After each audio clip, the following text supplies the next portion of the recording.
Hello girls, gays and everyone in between.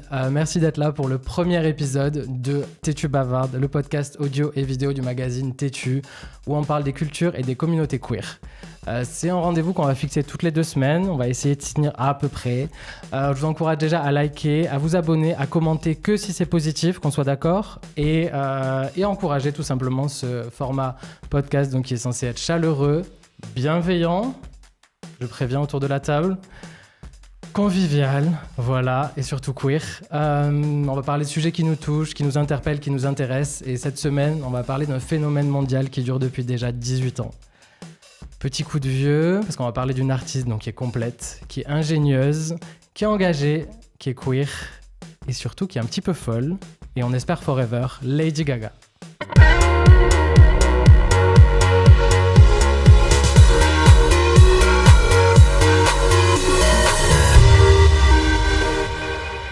Alors, je voudrais avant de me présenter. Moi, c'est Florian Kess, je suis journaliste culture au sein de la rédaction de Tétu. Et j'ai réuni autour de moi 3 experts de Lady Gaga. On va faire un petit tour de table, mais avant ça, prévoyez déjà, je vais vous demander votre chanson préférée de Gaga. Il n'y aura pas de jugement, ok ? Toutes les réponses sont valides autour de cette table. Et je vais commencer par vous dire la mienne. Moi, c'est Boys, Boys, Boys, du premier album The Fame. Un peu niche, peut-être, mais voilà. Je pense qu'elle est assez un petit peu iconique à sa manière. Pop Slay, qui est parmi nous, donc décrypteur, on va dire quand même de musique pop, sur YouTube, mais aussi sur ton propre podcast Pop Slay. Quelle est ta chanson de Gaga préférée ? C'est une question pas facile, c'est vrai. Étant là depuis le début, c'est vrai que Just Dance et Poker Face, j'en ai été accro, mais je pense sincèrement que c'est Bad Romance qui a été le catalyseur et ce qui a vraiment cimenté mon âme de Little Monster. Et peut-être sur le dernier album, je dirais Zombie Boy. Mais c'est un peu une réponse de tricheur que je viens de faire. Mais... Bon, déjà, Bad Romance, c'est quand même iconique, c'est un très très bon choix. Je l'écoute plus autant qu'avant, mais pour moi, c'est l'un de ses classiques. En karaoké, elle passe toujours, elle ne vieillit pas. Exactement. Il faut savoir. Ensuite, on a Tommy Kay, drag queen et make-up artist, qui me semble est aussi un Little Monster. On peut s'aventurer là-dessus ? Totalement. Depuis le début. Depuis le début. Est-ce que ta chanson, du coup, remonte au début ? Ta chanson préférée ? Non. Mais non. C'est le meilleur album, la meilleure era. Ma chanson préférée, c'est Art Pop. Ok. Et mon album préféré, c'est Art Pop. Album controversé. Hein. Très controversé, mais pour moi, vraiment, que ce soit les lyrics, la production et tout, Art Pop, c'est vraiment le prime. Ok, on l'entend. Et son live avec Elton John était incroyable. Cette musique-là. Vraiment. Pardon. Et enfin, Guénaël G. Salut. Qui est donc directeur général de Polydor chez Universal Music. Exact. Alors, tout le monde. Toi, son choix, il se porte sur quoi ? Sur quelle chanson ? Il se porte sur Poker Face, sans aucune hésitation, parce que c'est un des premiers titres que j'ai écouté de Gaga avant que ça commence partout dans le monde. Et j'avais écouté Just Dance, que je trouvais très très fort. Mais quand j'ai écouté Poker Face, j'ai vraiment bondi de ma chaise en me disant waouh, ça c'est vraiment super bon et ça risque d'être numéro 1. Ouais. Voilà. C'est là que tu t'es dit, on tient la méga star de potentiellement ces plusieurs décennies qui arrivent. En fait, la première fois qu'on en a parlé, on m'a appelé en me disant on a une nouvelle artiste qu'on vient de signer chez Interscope, tu vas l'adorer, c'est vraiment dans ta cam, mais elle s'appelle Lady Gaga. Et je me suis dit, le nom, un peu compliqué quoi. Non, tu vas voir, faut que tu la rencontres et puis on va l'amener rapidement à Paris pour faire de la promo, elle veut bosser, etc. Et l'affilié est venu me faire écouter l'album avant tout le monde et avant qu'on commence à bosser. Et premier titre, Just Dance, je me dis vraiment bien, plein de références, ultra 90s, tout ce que j'aime. Voilà, retour à l'Eurodance, mais retravaillé, revu et corrigé, avec des sons un peu R&B aussi. Enfin, moi, je trouvais qu'il y avait vraiment quelque chose de chouette. Et il me joue Poker Face, et là, vraiment, je me suis levé de ma chaise et j'ai commencé à danser, quoi, en me disant, je lui dis, mais Jürgen, t'as pas idée ce truc-là, on va le foutre numéro 1 partout, quoi. Mais vraiment, ça a été une grosse claque. Donc, Poker ça Face, a marché. clairement. Ouais. C'était un bon pari. Hein. Je suis pas trop loupé, ouais. J'aurais bien aimé être ton stagiaire à l'époque. Tous les 4, j'aimerais bien qu'on réponde à une question à l'issue de ce podcast. C'est est-ce que Gaga est la plus grande icône queer des temps modernes ? Alors pour l'instant, pas de spoil, on va essayer de décortiquer tout ça. Je vous propose d'écouter un petit extrait de Tabby Stone, qui est notre drag reporter, qu'on a envoyé à la Purple, qui est donc une soirée queer à Paris, qui était spéciale Gaga, où on a demandé aux personnes qui étaient là quelle est leur chanson préférée du dernier album Mayhem de Lady Gaga. Est-ce que tu peux me dire quel est ton titre préféré de Mayhem? Shadow of a Man. C'était le petit snippet qu'elle nous avait mis à la fin du film du Chromatica Ball. Zombie Boy. Zombie Boy. Bon, en fait, ça me fait penser à la chanson qu'elle avait déjà fait, I Want Your Love. Et en fait, j'adore cette ambiance un peu disco et tout. Et du coup, vraiment, je suis trop fan. Si on veut faire dans l'originalité, Garden of Eden. Franchement, les singles se différencient du reste de l'album, mais Killer, incroyable. Vraiment, il y a une vibe, il y a une énergie. Perfect Celebrity. J'étais à fond dedans direct. The Beast. Parce qu'il arrive vers la fin et on sent la tension qui monte et tout. Moi, j'aime bien. Ça va faire vraiment meuf basique, mais je suis désolée, Abracadabra, j'ai vraiment beaucoup aimé. Abracadabra. Abracadabra. Abracadabra. Abracadabra.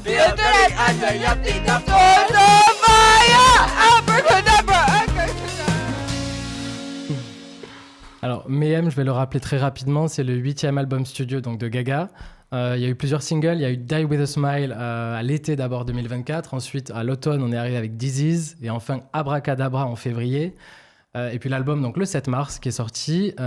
Qu'est-ce qu'on a pensé de cet album? Est-ce que c'est ce à quoi on s'attendait, Popsley? On critique souvent les artistes parfois en disant de manière moqueuse qu'ils rehit their nachos.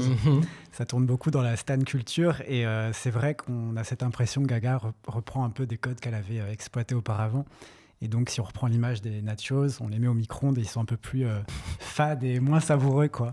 Mais je trouve qu'elle a justement, pour reprendre cette idée-là, elle a plutôt changé la recette en y apportant de nouvelles saveurs. Alors certes, il y a des références à ses airs passés, mais je trouve qu'elle a proposé quelque chose de nouveau. C'est pas un The Fame Monster 2.0 pour moi, c'est vraiment une mutation. Et je trouve que arriver à près de 20 ans de carrière, comme tu l'as dit, et servir un album aussi solide, moi je suis hyper content. Enfin, en tant que fan aussi, c'est l'album que j'attendais d'elle. Et je sais qu'il peut paraître un peu décousu à la première écoute parce qu'il y a plein de choses dedans, c'est vraiment le chaos. Mais je vous invite à acheter une petite oreille parce qu'il a beaucoup à offrir, je pense.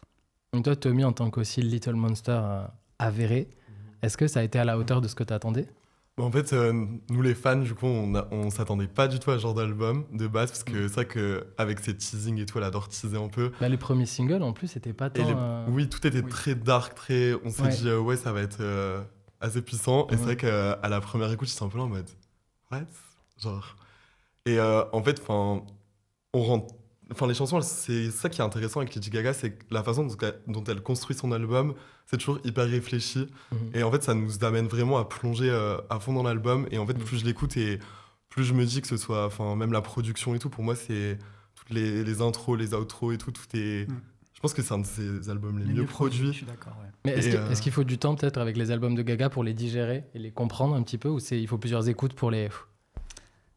T'as l'impression ou pas? Celui-là, il est dense quand même. Celui-là, ouais. Donc, je dirais un peu plus comme que les autres. il faut l'apprivoiser un petit peu. Okay. Et j'ai pas senti qu'il y avait personnellement de single évident directement comme The Fame Monster.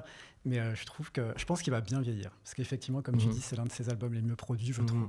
Et toi, Guéna, comment tu penses que cet album-là s'inscrit vraiment dans la discographie de Gaga? Est-ce que c'est l'évolution naturelle un petit peu, ou il y a aussi un peu un élément de surprise? Moi, ce que j'ai trouvé intéressant, c'est qu'elle retrouve les codes avec lesquels elle communiquait avec son public. Et je l'avais un peu perdu vis-à-vis de ça. Donc, je trouvais qu'initialement, elle avait vraiment une manière d'écrire qui était très personnelle, avec des références. Et au fur et à mesure, elle a raconté d'autres histoires qui étaient intéressantes. Mais là, je trouve que moi, j'ai retrouvé la personne que je connais du début, qui peut être très drôle, qui a des histoires personnelles, et avec toute cette référence beaucoup plus queer aussi, je trouve, dans le langage. Et quand j'ai écouté Abracadabra la première fois, je me suis dit « Ah, là, on reparle !» Et puis j'ai vu le clip et je me suis dit « Ok, c'est bon, c'est allez, she's back !» Voilà, donc c'était plié. C'est vrai qu'on avait l'impression d'être de retour en 2009. Vraiment. Ouais, ça a fait du bien. Hein. Complètement. Les chorés, les tenues et tout, il y avait des références même à des anciens Ah non, mais elle est revenue, elle s'est dit qu'elle allait servir, la totale. And she served. Oui, et puis moi je trouve qu'elle a énormément bossé. Enfin, tu vois que ça a demandé autant de boulot que ce qu'elle s'imposait au début. Même si c'était pas parfait au début et que voilà, il y avait une volonté de travailler, une exigence qui était au-dessus de toutes les autres artistes de pop du marché. Tellement. Et c'est ça qui a changé le game avec elle. C'est qu'elle a fait passer toutes les autres artistes de pop pour des flemmardes. Et qu'on sortait d'une ère où c'était une tenue par album, et puis il y avait un thème principal, et puis après on le déroulait. Et là, elle avait révolutionné vraiment l'histoire parce que c'était une chanson, une histoire, et puis à chaque promo, un thème différent, un look et toutes ces choses-là, quoi. Et là, je me suis dit, elle a vraiment faim, quoi. Ouais. Donc, en tout cas, je trouve que le Abracadabra est juste dingo, quoi. Tu peux le regarder 18 fois, il y a toujours des trucs qui me disent, ah merde, j'avais pas vu ça. Donc, très bien. On sent aussi, j'ai l'impression, dans la promo qu'elle fait, un peu les interviews, tout ça, qu'on a une Gaga aussi un peu plus naturelle, peut-être un peu plus décomplexée, et qui est moins dans un personnage peut-être qu'elle l'avait dans la promo d'autres albums. J'ai l'impression. Ouais, j'ai un truc où elle s'est fait plaisir, et là, elle continue de se faire plaisir dans la manière dont elle le promeut. Ouais, aussi bien dans les interviews que dans l'album, je trouve, on sent qu'elle prend du plaisir. Et ce que tu décris, Guéna, c'est un peu ce que j'admire le plus chez Gaga, c'est vraiment cette rage qu'elle a, cette volonté de faire bien les choses, et elle le fait à fond. Quitte à être too much, mais c'est dans ce trop qu'elle est c'est ça qu'on aime. Ouais. C'est ça. En plus, Gaga, elle joue vachement avec le personnel aussi. Son personnel, il influe de ouf sur toutes ses eras, tous ses albums. Et là, ce qu'elle disait, déjà, elle est super heureuse dans sa vie avec son fiancé et tout. Et par rapport à des albums comme Chromatica et tout, ça allait pas du tout. Là, on sent que, comme tu dis, elle est naturelle et elle a envie de faire cette promo. Et d'ailleurs, elle en fait beaucoup plus que sur ses derniers albums, parce que c'est vraiment ce qu'elle a envie de faire. Elle veut défendre. En sachant qu'elle est plus généreuse à tous les niveaux, j'ai l'impression, avec ce projet, au final. Mais j'aimerais bien quand même qu'on retourne aux origines de Gaga. Donc là, on va remonter pas mal d'années en arrière. Jingle.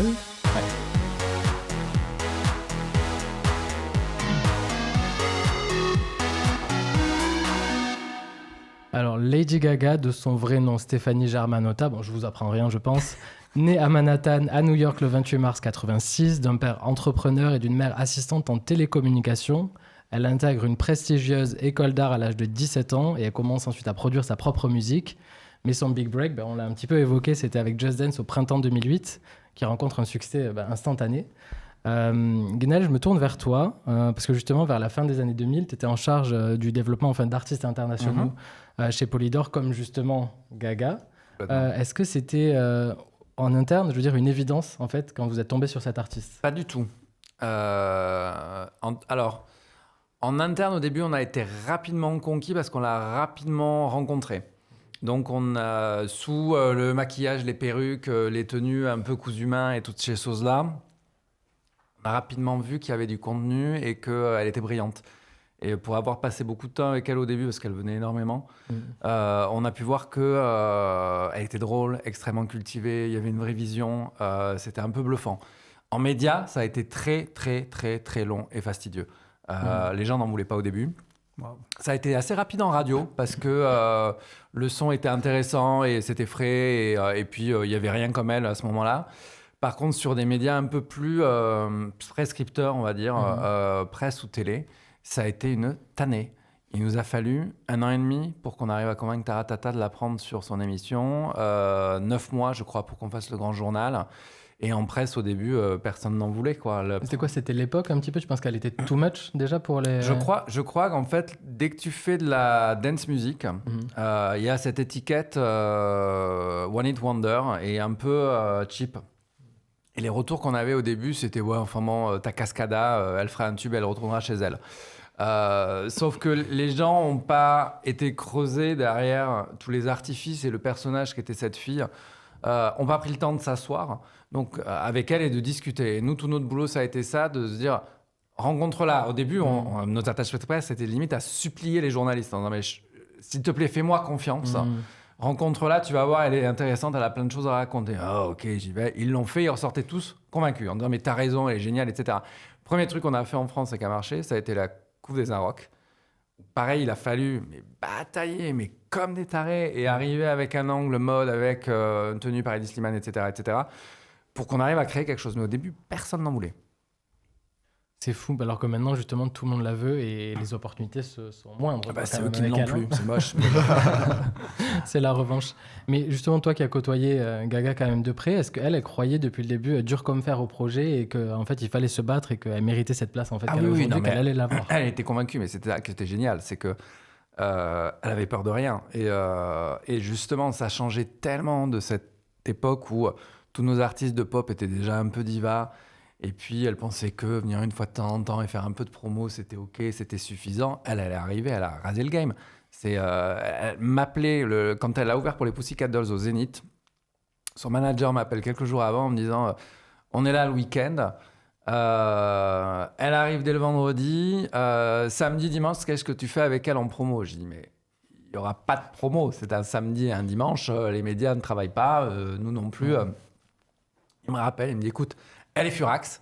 Il faut que tu lui trouves des trucs. Donc, tu viens la chercher, tu la sors. Donc, on n'a pas fait de promo, mais on est allé faire plein d'expos et de trucs comme ça. Et en fait, elle ne supportait pas l'inactivité. Elle avait besoin de créer des choses, faire, travailler. C'était une maniaque de travail. C'était dingue. On commençait par les mornings et on finissait super tard le soir. On a une des venues promo. On avait fait un showcase à côté de Montparnasse. Il y avait un club. Et je lui dis, mais personne va venir. En fait, personne ne te connaît. C'était au début de Just Dance. Elle m'a dit, je m'en fous. I just want to break the ice. Je veux juste créer un momentum et les quelques fans qui me connaissent, au moins, commencent à raconter une histoire. Ouais, elle a compris qu'une communauté, tu commences par tout petit et petit à petit, tu Complètement. Et puis elle me disait, mais t'inquiète pas, ça va marcher. Donc voilà, on y va. Qu'est-ce qu'il faut que je fasse? Well, she was right. Tommy, donc toi, fan depuis les débuts, on peut le dire. Ouais. Est-ce que c'est ce côté peut-être un peu hargneux d'artiste qui a la dalle, qui veut y aller aussi, qui t'a happé, tu penses? Oui, bah c'est vraiment... Moi, j'avais 8 ans, donc j'avais pas ce recul de me dire, oui, voilà, la meuf, elle en veut et tout, tu vois, par rapport à maintenant. Mais c'est vraiment le fait de voir quelqu'un de totalement différent. Je pense que c'est ça qui a fédéré beaucoup ses fans. De me dire, la première fois que je l'ai vue, c'était à la télé, dans un restaurant. Et je me suis dit, putain, la meuf, elle a des cristaux qui lui poussent sur l'épaule. Genre, j'avais 8 ans, je pensais que c'était une alien, tu vois. Et genre, c'est resté comme ça. Et le fait d'entendre ses discours, même pour la communauté gay, tu vois, les coming out et tout, de l'entendre, elle, avec cette rage et tout. Et le fait de dire, genre, ceux avec qui vous êtes, moi, je fais ça et j'emmerde tout le monde. Je sais pas si j'ai le droit de dire le mot, mais voilà. Si. Bah, en fait, c'est pour ça que ça fait 17 ans que vraiment j'ai pas lâché. Et mes parents ils se disaient, bon, c'est une phase Lady Gaga et tout, mais 17 ans après. T'es toujours en phase. C'est toujours en pire en fait. Bien, ouais. C'est ça. Toi, Popsley, tu te rappelles un petit peu de quand tu l'as découverte au tout début? Est-ce que t'en pensais à l'époque? Oui. Je pense que j'avais donc le coup de cœur pour Just Dance, mais quand elle est sortie de la piscine avec ses 2 chiens, j'ai su que j'étais du bon côté de l'histoire. Et après, ça a été le début d'une obsession, quoi. Et c'est un peu ce que tu dis, moi, même plus jeunes, je pense, et ça a été le cas pour beaucoup de jeunes homosexuels, c'est que les pop stars, elles étaient un peu nos super-héroïnes, tu vois. Elles débarquent comme ça sur d'elles, même dans un monde qui est très dominé par les hommes, et elles te montrent que tu peux être puissant et être présent. Et en plus de ça, Lady Gaga avait le message de tu es né comme ça et tu mérites d'être heureux et tu as ta place dans ce monde. Et je pense que pour beaucoup, ça nous a inspiré, ça nous a aussi rassuré d'avoir une sorte d'anti-pop star qui incarne ce message-là. Ouais, c'est ça, le côté weirdo en fait qu'elle a assumé depuis le début, le côté queer en fait. Déjà, on commence à rentrer dedans, mais c'est ce... Parce que quand on est plus jeune, j'imagine que c'est le cas pour beaucoup, mais on est perçu comme bizarre, étrange ou différent. Et t'as une nana qui vient te dire, j'aime pas dire c'est ok. Qui vient te dire, tu as le droit d'être comme ça et de t'affirmer tel que tu es. Donc, je pense que ça a joué beaucoup. C'est pas pour rien que ça a commu, donc ça s'appelle les Little Monsters, les petits monstres, les créatures. Il y a déjà cette idée de queer, en fait, de différent, de celui qu'on pointe du doigt un petit peu, qu'on met à l'écart. Je pense que c'est ça commu. Sauf qu'en fait, on est beaucoup. Je voudrais qu'on écoute un autre extrait, pareil, Tabby Stone, qui était à la Purple et qui a aussi demandé aux personnes présentes quel était leur album préféré de Gaga. De toute sa discographie, vous choisirez quel album comme album préféré? 1, 2, 3. The Fame. Voilà. Fame. The Fame Monster. The Fame Monster. Il y a une vraie idée artistique, elle est là, elle se lance dans le projet, elle est juste folle, elle a un rêve, elle le fait. Le cœur central de Lady Gaga, c'est The Fame Monster. The Fame Monsters. Le feat avec Beyoncé, c'est Lady Gaga qui devient genre la dark pop et tout, c'est vraiment genre c'est trop iconique. The Fame Monster. J'aurais dit Chromatica, mais bon, vraiment, si je devais choisir. Je dirais que celui que j'écoute le plus, c'est Born This Way. Born This Way. Bon, on a entendu quand même que celui qui revient le plus souvent, c'est The Fame Monster. Mais on s'en fout, on va pas se focaliser sur celui-là, on va se focaliser sur Born This Way. Est-ce que vous vous rappelez quand même de la première fois où vous avez entendu le single Born This Way ou vu le clip aussi? Toi, Tommy? Ouais, je me souviens, moi j'étais déjà sur des forums et tout à l'époque. J'avais 12 ans, non, j'avais 11 ans quand c'est sorti. Et du coup, on attendait le moment auquel ça allait sortir et tout. Et j'avais demandé à mes parents, je peux rester éveillé pour regarder et tout. Ouais. Et quand j'ai vu ça, je me suis dit, waouh. Et je comprenais pas trop les paroles à l'époque, sur le moment. C'est après quand j'ai regardé la traduction. Mais déjà, le clip, je me suis dit, ok, déjà, elle était là avec The Fame, là avec Monster. Et là, vraiment, c'était un mini-film, tu vois. Genre, c'était incroyable. Et après, quand j'ai compris les paroles de Born This Way, c'est là où j'ai vraiment eu un switch dans ma tête. Après, je commence à être un peu plus vieux aussi. Là, je me suis dit, qu'est-ce que ça veut dire gay? Maman, explique-moi. Je pense que Gaga a beaucoup aidé justement aussi à cet éveil un petit vraiment, peu, identitaire. Born This Way, ça a tout changé. Et Born This Way, donc le titre est sorti le 11 février 2011. C'est un hymne queer en fait maintenant qui a été utilisé dans plein de marches de fierté. J'ai l'impression aussi, de par le message qu'il véhicule, où Born This Way, je suis né comme ça, il n'y a rien à changer chez moi. Popsley, est-ce que on peut parler selon toi quand même de tournant dans sa carrière? Est-ce qu'il y a quand même eu un shift qui s'est fait à ce moment-là, à partir du moment où le single est sorti et ensuite l'album qui a suivi? Ouais. Je dirais que Born This Way a été game changer dans sa carrière. Non pas parce que ça a été un tube planétaire, mais surtout parce que pour la première fois, elle mettait des mots. Disons qu'il y a beaucoup de tubes pop qui prônent l'empowerment. Je pense à Roar de Katy Perry, Firework, Stronger de Britney Spears, Shake It Off de Taylor Swift. C'est toutes des chansons pop qui mettent en avant la même chose, c'est d'embrasser sa singularité et de montrer qui on est vraiment au fond de soi. Sauf que Born This Way, là où il y a une nuance, c'est qu'elle a un aspect beaucoup plus revendicatif et elle pose des mots dessus. Et je pense qu'en ça a vraiment cristallisé son statut d'icône queer. Et en ça a été quelque chose d'important dans sa carrière. Mais en soi, c'est pas vraiment un phénomène de niche, puisque ça reste une chanson pop ultra efficace. Et je pense aussi que le fait d'avoir été aussi frontal dans les paroles, ça a permis à cette chanson de devenir l'hymne queer qu'elle est aujourd'hui. Mais ce n'est pas depuis Born This Way qu'elle a été queer-friendly, non. Depuis ses débuts. Qu'elle a explicité quelque chose aussi, parce que dans les paroles, elle dit aussi genre gay, trans, bi. Dans la chanson, il y a vraiment un truc où elle parle de ces identités-là. C'est la première pop star à avoir mis le mot transgender dans un son, genre. Rien que ça, c'est... Ouais, c'est vrai, c'est fou. C'est historique. Et aussi, d'ailleurs en parlant de ces mots-là, je crois que lorsqu'elle a fait son Super Bowl en 2017, ça devait être le premier sous la présidence de Trump. Et j'avais trouvé ça incroyable qu'elle puisse chanter cette chanson dans un tel événement et devant une Amérique ultra conservatrice. Elle est forte quand même. De ouf.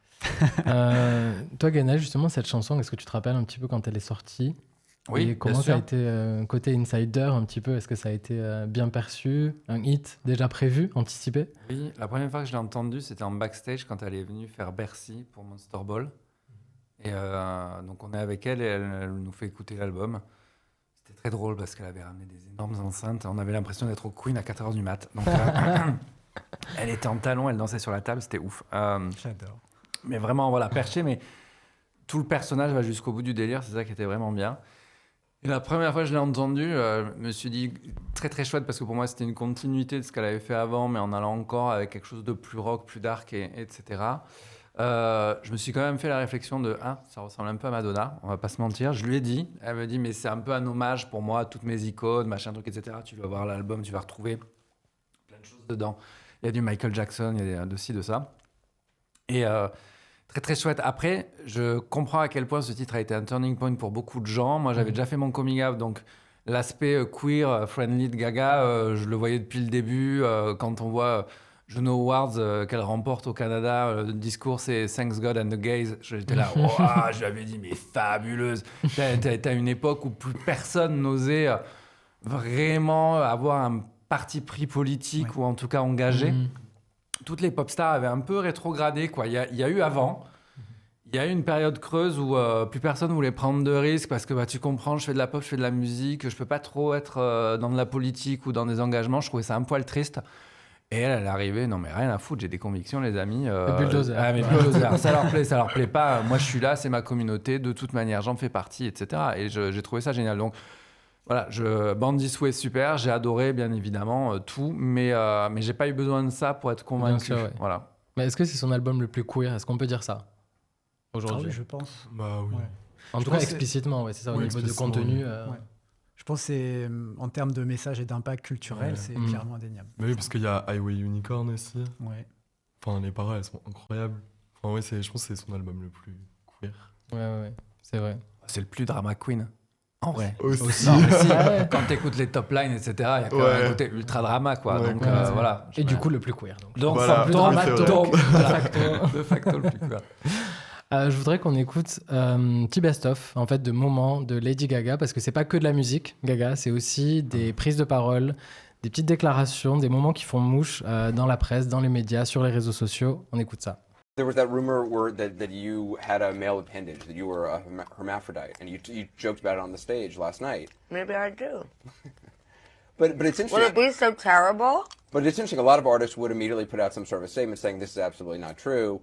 You have fun with it. Why the hell am I going to waste my time and give a press release about whether or not I have a penis? L'obsession de la célébrité, ça vous nous l'avez dit déjà, les drogues et l'alcool. C'est un tableau assez apocalyptique quand même. Le sexe, la drogue, l'alcool, la pornographie. No, I'm an expert. Je suis une experte. You see, if I was a guy and I was sitting here with a cigarette in my hand, grabbing my crotch and talking about how I make music because I love fast cars and fucking girls, you'd call me a rock star. But when I do it in my music and in my videos, because I'm a female, because I make pop music, you are judgmental. There can be 100 people in the room and 99 don't believe in you, and you just need one to believe in you, and that was him. If you could do something dangerous just for once with no risk, what would you do? Die. Ah oui, die. Bon, on l'adore pour tous ces moments, mais il faut aussi quand même mentionner ses looks, parce que Lady Gaga, il y a quand même plusieurs tenues assez folles. Il y avait une tenue blanche tachée de faux sang, une tenue en fausse fourrure de la tête aux pieds, une robe faite de bulles en plastique, une tenue toute en latex rouge, et c'est d'ailleurs celle qu'elle a portée pour rencontrer la reine d'Angleterre. Donc c'est pas rien. Et enfin la célèbre robe en viande, quand même, des VMAs de 2010, qui possède sa propre page Wikipédia, la robe. Donc c'est quand même assez iconique, ça aussi. De par tout ça, de par ce personnage qu'elle a créé, en fait, de par sa présence médiatique, au-delà de sa musique, vraiment, et de par ses tenues et comment elle existe, en fait, dans l'espace public, est-ce qu'on peut parler, Tommy, je m'adresse à toi, en tant qu'artiste concerné, est-ce qu'on peut parler d'artiste drag quand on parle de Gaga ? Bah clairement, je pense que pour notre génération, Lady Gaga, c'est la première drag queen que tous les enfants des années 2000 ont pu voir à la télé. Ses tenues, c'est toujours plus extravagant, toujours plus dramatique. Elle change de perruque à chaque fois, même dans ses maquillages, dans la construction de ses performances, parce qu'elle n'arrive pas juste derrière un micro, ok, je fais mon single et je pars. Tout est construit avec des reveals, des danseurs, des portes, enfin tout. Et en fait, elle reprend absolument tous les codes du drag. Et c'est pour ça qu'on l'aime autant et que la plupart des drags, vous allez demander c'est qui est votre inspiration, ils vont répondre Lady Gaga parce que c'est celle qui porte le plus en vrai de la communauté et tous les codes de la communauté. Du coup, oui, c'est totalement une drag queen, Lady Gaga. Ce qui est marrant, c'est qu'elle s'inspire des drags à la base. Aussi, ouais. Parce que quand on avait reçu la description et sur son MySpace à l'époque, ah oui. elle disait quelles sont tes principales inspirations et nous, dans le brief, on avait, elle, qu'est-ce qu'elle aime ? C'est la disco, les paillettes et elle s'inspire des drag queens. Et depuis le début, c'était non, mais moi, les drags, t'as pas idée, quoi. Voilà, j'ai commencé à New York sur 1 mètre carré à danser et mes copines, c'était les drags, quoi. Donc, c'était vraiment. C'est marrant qu'elle se soit inspirée, qu'elle devienne inspirante. Donc, la voilà. boucle est bouclée. Ouais, exactement. Mais j'ai l'impression qu'on retrouve ça aujourd'hui avec Chappell Roan aussi. Complètement. Qui aussi, pareil, dit qu'elle est très influencée par les drags. On le voit dans ses tenues aussi, où à chaque fois, il y a un personnage un petit peu différent, où elle s'amuse avec le make-up, les tenues, tout ça. Et même sur scène, Chappell, elle invite des drags en première partie. C'est elle qui les casse, qui les choisit, etc. Donc, il y a quand même tout un travail là-dessus. Par tout ça, moi, je trouve qu'il y a donc un côté un peu camp, en fait, on peut le dire, qui est propre à Gaga. Un petit peu beaucoup. Hein. Mais peut-être est-ce qu'elle a pas un peu perdu aussi, je me demande, quand même, au fil des différentes éras, des différents albums. Un peu plus. Ce côté-là. En fait, je pense qu'elle se réinvente, mais avec sa maturité. Et du coup, par exemple, tu vois, Joanne, il y a tout le monde qui s'est dit « Ah, waouh, elle est redevenue basique et tout. » Mais le fait que ce soit Lady Gaga en crop top et en mini short, du coup, ça devenait camp. Parce que tu vois ce que je veux dire ? Ouais, de ouf. Je sais pas, je pense qu'elle se réinvente à chaque fois. Totalement, ouais. Mais est-ce que ce côté camp, Popsley, toi, tu penses que ça contribue à son statut d'icône queer aussi ? Parce qu'on apprécie quand même quand il n'y a pas juste l'artiste, mais aussi toute cette image un petit peu what the fuck par moment, un petit peu déconnectée peut-être de la réalité. Il y a une citation de Gaga qui, je crois, est dans mon top 3 des citations préférées de Gaga. Comment elle le dit déjà ? Attends. Elle dit « People say all the time they think I hid in fashion, but I was never hiding, I was screaming. » Et cette phrase-là, je l'adore parce qu'en fait, elle a toujours utilisé la mode, pas forcément comme quelque chose d'esthétique, mais vraiment comme un angle narratif. Et en fait, chaque tenue raconte quelque chose. Il y a des tenues qui sont des vrais statements. Tu parlais de la robe en viande, c'est vrai que c'était aussi une manière de dire si vous vous battez pas pour vos droits, vous n'aurez rien de plus sur vos os que de la viande. Et en fait, je trouve que ça rentre aussi dans l'aspect performatif de toute sa carrière. Pour moi, sa carrière, c'est une performance artistique. Et la mode y est pour beaucoup. Elle cherche pas à être belle, elle cherche pas à être vue, elle cherche vraiment à délivrer des messages, quoi. Et je pense que ça a aussi aidé à vraiment cimenter son statut d'icône queer, clairement. J'ai envie de vous proposer un petit jeu, que j'ai préparé. À la clé, on va gagner un featuring avec Gaga. Elle n'est pas au courant. On en parlera après, Guéna, d'accord ? Bien sûr, j'ai préparé les contrats. Allez. Je vais vous donner des citations. Ok. Et vous allez tout simplement devoir me dire si c'est Gaga or not Gaga. Oh mince. Ok. Attention, c'est un peu tricky sur certaines, vous allez voir. Je pense pas qu'on aura quelqu'un qui aura tout juste. D'accord. C'est ce qu'on va voir. On va commencer par une facile. Je préfère mourir plutôt que mes fans me voient sans talons. Gaga or not Gaga. Gaga. Ah oui, Gaga. 100%. Je suis pas certain à 100%, mais vas-y, on va dire oui, on va jouer avec. C'est Gaga, c'est bien Gaga. Okay. C'est bon. Validé. Première étoile. Tout le monde est une star, donc personne n'est une star. Non. Ça, c'est pas Gaga. C'est pas Gaga ? Qui c'est que ça peut être ? Tout le monde est une star, mais personne n'est une star. Est-ce que ça serait pas du Kanye West, ça ? Non. Mais c'est notre Kanye West française, Catherine Deneuve. Voilà. Non. L'argent peut disparaître, mais le talent, c'est pour toujours. Oui, ça, c'est elle. Gaga ? T'as pas hésité ? Non. On est sûr. L'argent peut disparaître. Si je me trompe, là, honte. J'avoue, elle aurait bien pu le dire, mais j'aurais pu le dire, mais je suis pas certain non plus. Ouais. Ah c'est Gaga. Elle a bien dit ça. Les gens peuvent s'identifier comme ils le souhaitent, mais ma stratégie dans ce grand jeu qu'est la vie, c'est de ne m'identifier à rien du tout. Gaga or not Gaga ? Je dirais oui. Moi aussi, je dirais oui. Je dirais non. C'est non. C'est RuPaul qui a dit ça. Ouais. Pas loin. Ouais. J'aurais pu être reporter de guerre, c'était un de mes rêves. What ? Je pense pas non plus. Je pense pas que ça Gaga. Reporter de guerre ? Ouais. Elle a toujours voulu être une star. Bah ouais. Si c'est pas Gaga, c'est qui ? Est-ce que c'est Léa Seydoux, par exemple, qui aurait pu dire ça ? Après tout. Pourquoi pas ? Pourquoi pas ? Jamais à l'abri. Dis-nous. Et non, c'est Gaga. Elle a dit ça dans une interview au British Vogue en 2021. Je la vois trop débarquer avec ses talons sur le terrain. Pourquoi pas avec ses talons, la wig et tout, pourquoi pas ? Ça a été compliqué. 3 heures de hair make-up avant d'aller sur le front. Les talons de John Wayne. Celui-là, vous allez l'avoir, j'ai confiance. Allez. Si tu tues une vache, tu dois faire un burger. Bah oui, téléphone. Iconique, évidemment. On attend la suite. Et la dernière, je suis ma propre expérience, je suis ma propre œuvre d'art. Ouais. Mais grave. Eh ben non, punaise. C'est Madonna. Ah ouais. Et ouais, okay. Madonna, c'est sa mère spirituelle, on va dire un petit peu. C'est vrai. Et avant de revenir à ça, parce qu'on va parler de Madonna aussi, parce que je pense que c'est pertinent de associer quand même Gaga et Madonna. Avant ça, je veux qu'on écoute un petit extrait. C'est du discours de Lady Gaga au Grammy quand elle a reçu le prix du meilleur duo pop avec Bruno Mars pour Die With A Smile. It is a privilege to be a songwriter and a producer, a musician. It's such an honor to sing for all of you.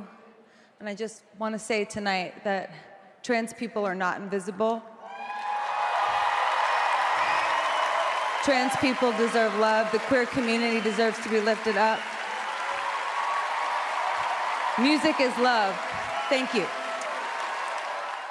Un beau discours, bon, rapide mais quand même efficace, où voilà, elle s'est permis donc même de rendre hommage en fait aux personnes trans qui sont pas mal opprimées en ce moment forcément avec le gouvernement de Trump, où les législations reculent un petit peu malheureusement. Mais Lady Gaga, c'est pas la première fois en fait qu'elle se mobilise quand même pour cette communauté-là. Il y a eu plusieurs engagements, donc j'ai noté quand même à travers le temps. Elle s'est opposée au Don't Ask, Don't Tell, qui est donc une politique discriminatoire répressive qui incitait les militaires gays et bisexuels à rester dans le placard. Elle s'est opposée donc au harcèlement scolaire, donc il n'est pas très étonnant quand même vu sa communauté aussi, en rencontrant Obama, en essayant de trouver des solutions sur qu'est-ce qu'il pouvait mettre en place en fait comme mesure dans les écoles. Et en 2016, quand il y a eu la fusillade du Pulse à Orlando, donc qui était un nightclub queer où il y a eu un attentat, elle est allée à une veillée publique à Los Angeles où elle a prononcé un discours pour soutenir tout simplement les victimes et les familles des victimes. Donc Gaga, c'est pas performatif. Je pense que ça, on peut le dire. Quand même, son engagement, il est très factuel. C'est pas qu'au mois de juin, ça c'est sûr. C'est ça, exactement.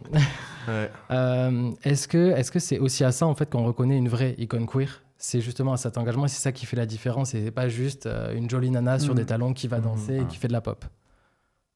On est d'accord avec ça? Ah oui, non, complètement. C'est pas juste des paroles, c'est de l'action. Il y a tout ce que tu as dit, il y a aussi sa fondation, The Don't This Way Foundation. Et effectivement, parfois on a des artistes qui vont avoir ce message-là sur des albums. Je veux pas critiquer Beyoncé, mais par exemple sur Renaissance, il y a cet aspect très queer-friendly, ou même Taylor Swift sur You Need to Calm Down, mais c'était sur une chanson, quoi. Lady Gaga, c'est depuis le début de sa carrière et même avant, elle ne s'est jamais lissée pour plaire au plus grand nombre. Quoi. Elle a toujours été fidèle à cette communauté qui a toujours c'est l'opposé de l'opportunisme un petit peu, Gaga, on a l'impression, parce qu'il y a un truc qui est constant. En fait, c'est qu'elle s'est jamais désolidarisée en fait, de ça, même si les temps parfois sont durs, peut-être dans le cadre politique. Oui, et puis c'est dans ces temps un peu d'adversité, comme tu as dit, avec tout ce qui se passe malheureusement pour les personnes trans, de prendre la parole comme ça au Grammy Awards, un événement qui est regardé dans le monde entier, c'est très fort et on en a besoin. Quoi.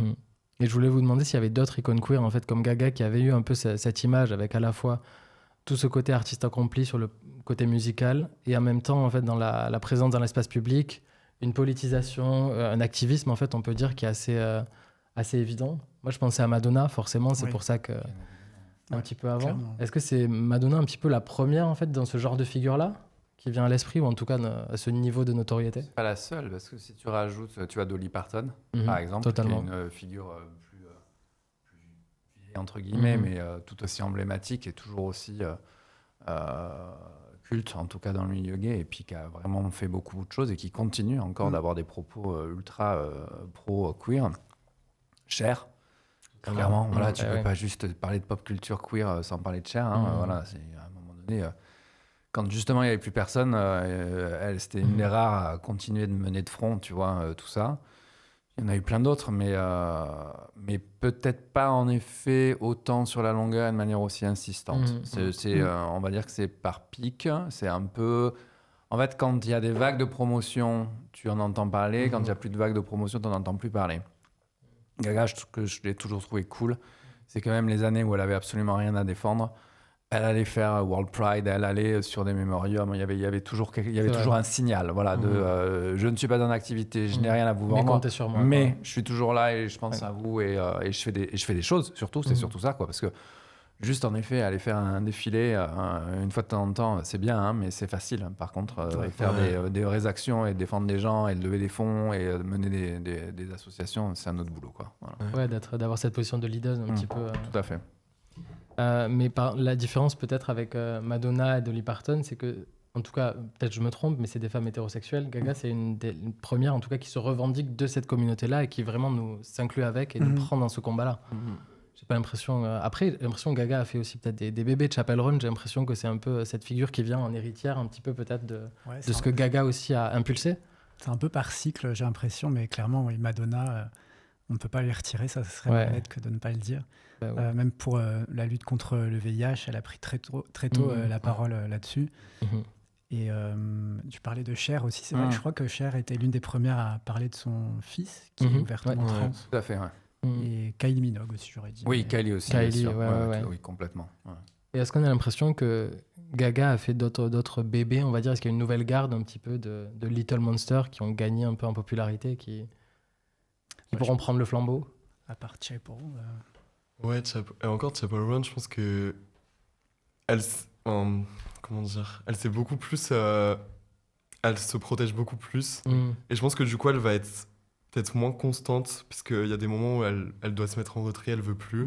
Et je pense que du coup, mais une artiste qui est vraiment dans la même veine, on va dire. Avec la même énergie, la même verve. Je pense que t'as raison, à part Chapel Roan, je vois pas trop de...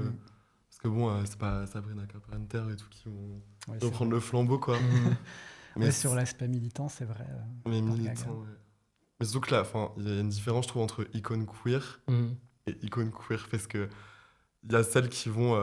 comme par exemple Cyndi Lauper et tout, tu vois, qui vont mettre des... Enfin, je les adore. Mais comme quand on dit Dalida ou peu importe, où elles vont parler de la communauté queer, de la communauté LGBT, défendre des messages, bon, c'est hyper important. Mais il n'y en a pas beaucoup, c'est vrai, qui vont, comme Gaga, tu vois, dans les écoles, qui ouvrent une fondation qui ramène avec elle 2 militaires trans sur un tapis rouge pendant la politique. Donc, tu vois, et ça, je pense qu'il y a vraiment une différence entre la communauté qui élise leurs icônes mais celles au sein de ces icônes qui font vraiment genre bouger les choses. Ouais, qui font le taf, ouais. Est-ce qu'on peut dire, on en vient à reposer la question que j'avais posée au tout début, est-ce que Gaga, c'est la plus grande icône queer des temps modernes aujourd'hui ? Ça dépend ce que tu appelles les temps modernes, mais c'est des 2 dernières décennies, oui. Ouais. Je pense, oui, clairement. Mais voilà, avec tout le respect qu'on doit en effet à Madonna et d'autres artistes, mais qui ont marqué peut-être une autre époque parce qu'elles ont été novatrices à ces époques-là et c'est elles qu'on... Gaga le dit, de toute manière, j'aurais pas été là si elle n'avait pas été là. Elle remet toujours en place sur Madonna en disant c'est elle qui a ouvert des portes et on fera jamais à cette place à cette femme qui a cassé des barrières pour faire en sorte que le féminisme existe et toutes ces choses-là, le droit des LGBT, revendiquer sa bisexualité parce que mine de rien, Madonna, même si en effet c'était moins obvious, ça a quand même clairement avec In Bed With Madonna, le livre et tout le tralala, ça a été une des premières artistes de pop à dire qu'elle aimait aussi de temps en temps les femmes. Voilà, mais après, sur les 2 dernières décennies, oui, clairement. Enfin, moi, je pense que c'est un peu compliqué de rivaliser, quoi. C'est surtout ça, qu'elle a peut-être pas eu trop de concurrence, peut-être en face. Je pense qu'elles n'ont pas tenu sur la longueur. Elle a mis la barre trop haute. Je pense qu'elle a mis la barre très très haute et puis que ça a été... certaines se sont dit ça va être un sprint et en fait, ça a été un marathon et voilà. Et il y en a qui n'ont pas tenu, quoi. Donc, ou en tout cas, moins fait de choses ou différemment. Ça ne veut pas dire qu'elles ne sont pas intéressantes pour autant. Après, c'est pas parce que voilà, tu n'es pas une artiste queer-friendly que tu n'as pas des choses à dire et que tu n'as pas des choses à faire. Est-ce qu'on ne mettrait pas un petit jingle ?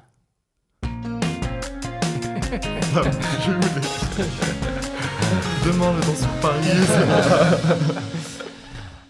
Merci d'avoir écouté ce podcast et merci à mes 3 intervenants du jour, Tommy Kay, Popsley et Guéna LG. Merci à Gozulting pour l'accueil dans leur studio. Merci à Jérémy à la régie. Merci à Eden Darling pour le stylisme. Merci à toute l'équipe Tétu qui a participé à l'élaboration de ce podcast. David, Maureen, Tabi, Carla, Clara et j'en passe. Et je vais vous rappeler quand même de vous abonner, de laisser un commentaire, un petit pouce bleu si jamais. Ça fait toujours plaisir. Et enfin, si vous avez de la thune, de la moula, de la caillasse, ce qu'on aime, n'hésitez pas à venir vers nous. On est toujours preneurs d'annonceurs. Merci beaucoup.